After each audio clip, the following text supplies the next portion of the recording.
कुछ लोगों को या तो बहुत पसंद आ रही है, कुछ लोगों को बहुत ही अजीब लग रही है। तो नादिया, आपसे शुरू करते हैं, कैसा लगा आपको हीरा मंडी? मुझे पता अच्छा लगा, मुझे सीरीज बुरी नहीं लगी। इनफैक्ट मुझे समझ नहीं आता कि लोग जो इतना गुस्सा कर रहे हैं वो क्यों गुस्सा कर रहे हैं। बट आई थिंक सबका अपना एक जो कुछ लोगों की आए ना ऐसे कमेंट्स आए तो वो बहुत सीरियसली ऑफेंडेड भी थे। अपने रीजंस होंगे क्योंकि सब समझदार हैं और हर एक को सीरीज अपनी तरह से हिट करती है। एक तो ये होता है कि आप आजकल किस स्टेट ऑफ माइंड में हैं। मैं खुश हूँ, मेरी बेटी आई हुई है 30 दिन के लिए कनाडा से, आई एम हैप्पी। तो if you are happy you will like Heera Mandi. I think इसकी ओपिनियन काउंट नहीं करती बिकॉज़ ये तो स्टेट ऑफ माइंड में चल रही है। कभी-कभी सड़े रहते हैं, आप ऑफ होते हैं, आपको कुछ चीज वैसे अच्छी चीजें बुरी लगती है। मुझे लगता है स्टेट ऑफ माइंड बहुत। और सबसे अच्छी परफॉर्मेंस किसकी लगी हीरा मंडी में? तो मैंने अच्छे मूड में देखी, मुझे अच्छी लगी, लीजा ने भी देखी, उसको भी अच्छी लगी। मैंने सेट्स और डांसेस एंजॉय किए। मुझे परफॉर्मेंसेस, मुझे सोनाक्षी की वो जो कौन सा इसका था सीरीज जो थी इसकी, जो मैंने बड़ी तारीफ, धाड़ के बाद सोनाक्षी की मैं वैसे ही फैन हो गई थी। मनीषा कोइराला, मुझे इसकी इतनी अच्छी लगी acting and I love it. जब सीनियर एक्टर्स किसी प्रोजेक्ट का पार्ट बनते हैं मुझे अच्छा लगता है। तो वो मुझे हीरो अच्छा लगा, मुझे अच्छी लगी। चलिए, हीरा मंडी नादिया को पसंद आई है। हाँ, मैंने देखा नहीं है तो मैं अभी न्यूट्रल पार्टी हूँ। बट इस पे बात करना जरूरी था क्योंकि लोग कह रहे थे कि आप लोगों का हीरा मंडी पे क्या टेक है। तो जी आपके सामने है। चलिए जी, अब चलते हैं पाकिस्तानी ड्रामों की तरफ। और इस दफा का शो बड़ा ही खास है क्योंकि दो ऐसे ड्रामे इख्तिताम पजीर हुए हैं जिनके बारे में हम सोच रहे थे कि कब इख्तिताम पजीर होंगे। शुक्र। तो अच्छा, इस वाले के बारे में इतना नहीं सोच रहे थे, ये फिर भी इंटरटेनिंग था। मैं बात करूं ड्रामा सिल खुमार की, उसकी लास्ट 2 एपिसोड का रिव्यू करने वाले हैं और मरीना जी शुरू करेंगे आपसे। अच्छा जी, तो ओवरऑल अगर मैं बात करूं, because we are reviewing the in my opinion, अगर हम लास्ट एपिसोड रिव्यू करें तो हम ओवरऑल एक इसके so I think it was a decent play. It had decent direction. I think actors were also good, they were well cast, उन्होंने अपना काम किया। लेकिन अगेन ये शुरू अच्छी हुई थी, आगे जाके again it lost. Not that the story went इश्क मुर्शिद की तरह इधर उधर नहीं गई, कहानी अपनी पटरी पे रही लेकिन जरा सी खिंच गई मुझे लगा। सो इसका जो बिल्डअप था to the last 2 episodes was much better than the last 2 episodes. So मेरे लिए I don't बाबा जी का चुल्लू ये बड़ा objective. So for me it was this. Okay, शौक। रुबीना जी।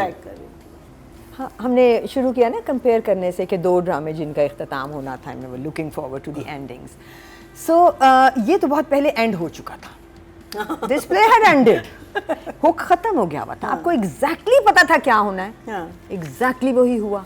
आपको पता था कि एक माँ है जिसके साथ कुछ बुरा होगा, कारमा वो हो गया। ये 2 इकट्ठे हो जाएंगे, कैसे होंगे, क्यों होंगे, एक हल्का सा हुक था। ये भी कोई हुक नहीं होता अब इतना, क्योंकि हमें पता होता है हो ही जाएंगे किसी ना किसी तरह से। वही हुआ, हो गए। So I think the story had lost itself way before it came to an end. The only interesting thing was कि ये बॉस इतना शेडी क्यों है, हर वक्त उसको घर पे क्यों होता है, ये सारी चीज इतना ज्यादा हो रहा था। और एंड में किसी और ये सारे एलिमेंट्स ऑड थे, जबकि कहानी शुरू बहुत अच्छे नोट पे हुई थी। शुरू में इसने हमें हुक किया था, इसमें एक्टर्स ने दिल लगा के परफॉर्म किया था, everybody was making sense. And में तो एक्टर्स ने परफॉर्म करना छोड़ दिया था। टू मी, नीलम ने कहा मेकअप छोड़ दो, बाकी सब मेकअप पे जोर रखते हैं। डायरेक्टर ने कहा शॉट्स बनाते हैं, फीलिंग को छोड़ देते हैं। ड्रामा अगर एक चीज के बारे में है ना, सिर्फ एक चीज के बारे में, तो वो है emotions and how you convey them. It's about human emotions, कब कहाँ कैसे आते हैं, कितने नेचुरली आते हैं, कितने प्यारे तरीके से आते हैं और कितनी फोर्स से आके हिट करते हैं। That's what a film and a drama is, और any art form, any painting, music is all about how it hits you. ये तो टच भी नहीं करके गया ना, हिट तो बड़ी दूर की बात थी। बिकॉज उसका मरना भी ऐसे ही था, पता ही था मर जाएगी, वो मर गई यूं करके, आंखें खुली, वो पीछे खड़े लेक्चर देते रहे। कोई 200 साल तक लेक्चर दिया, उसके बाद देखा ओह अच्छा अम्मी की तो आंखें खुली और ये हिल नहीं रही, बनी नहीं बात। सो इमोशन, जो जगह थी जिनका इमोशन डायरेक्टर के हाथ में था, बिल्ड हो सकता था, जो भी था, यही लिखा हुआ था ना कि वो बैठी हैं और बैठे बैठे रूह जो थी वो कब परवाज कर गई है। वो परवाज अपनी जगह होनी ही थी, मगर वो सर पे खड़े होके लेक्चर। देन देयर वाज एक बीच का सीन, समंदर पे सर जो थे वो उसको, जहाँ उसको पता चला कि बेटे ने बाप माँ को छोड़ दिया है, बहन ने बता दिया शादी में जहाँ वो पहुँची, तो और फिर उसको बिल्कुल पता नहीं चला कि ओ ये आप कहाँ आ गए हैं, तो वो समंदर था, है ना। फिर वो समंदर पे गई सर के साथ, आ गए हैं तो अब चले भी जाते हैं। अच्छा, आई मीन एम्पैथी कहीं नहीं, ना बनाने वाले ने एम्पैथाइज किया सिचुएशन के साथ, ना मुझे फील हुई। सो नहीं, बात बनी नहीं। इमोजी दिखा दे फिर। Emoji would be Allah 2 thumbs up।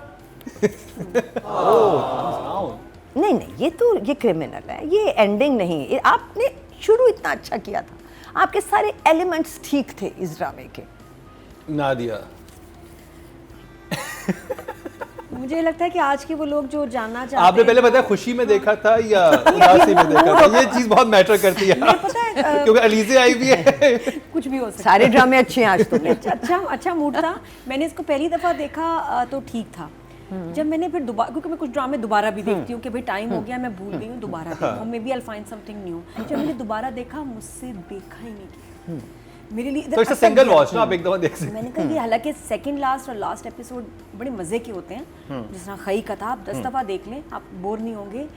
ये मुझसे दोबारा नहीं देखा जा रहा था। और मैं वो कहूँगी कि जो आजकल वो लोग जो 80s में बहुत छोटे थे, अगर जानना चाहते हैं प्यारे बच्चों कि 80s में ड्रामे और फिल्में कैसे होते थे, आप खुमार देखें। Really? ऐसे होते थे। बिल्कुल बिल्कुल ऐसे ही होता था। वो कारमा पत्नी बुरी, स्टोरीज, सास बुरी, सब बुरे, और उसके बाद एक एक के साथ बुरा होता था, एक एक के साथ। तो बड़ी सिंपल सी कहानियाँ होती थी, हमें अच्छी लगती थी, हम तो ऐसे ही पले बड़े हैं।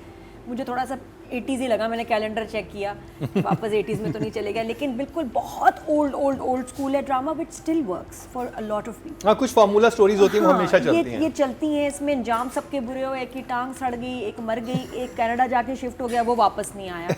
तो लोगों को ये भी था कि भाई हमना और रयान वापस क्यों नहीं आए। वो वापस इसलिए नहीं आए क्योंकि यही सज़ा थी माँ की कि वो वापस नहीं आएंगे, इसलिए वो वापस नहीं आए, उनका बनता था। बाकी इट वाज ओके। किसी की एक्टिंग ने, किसी की भी एक्टिंग ने इम्प्रेस नहीं किया। कोई भी सीन ऐसा नहीं था कि मैंने कहा वाह। कुछ लाइंस थी जो मैं थोड़ी देर में बताऊंगी, but otherwise second last and last episode were not very impressive, sadly. Shock face. शुक्र है खत्म हो गया। ओके जी, राइटिंग की ज़्यादा मुझे लग रहा है एक्टर्स खुश होंगे कि शुक्र है खत्म हो गया। राइटिंग की बात करते हैं। महा मलिक, मरीना जी, कोई डायलॉग जिसने आपको बहुत मुतासिर किया? हाँ, एक डायलॉग था जिसने इतना मुतासिर किया, हाँ, कि वो आती है जब when she comes to the office and Firoz is sitting there, very nice expression she gave. फिर जब फिरोज चला जाता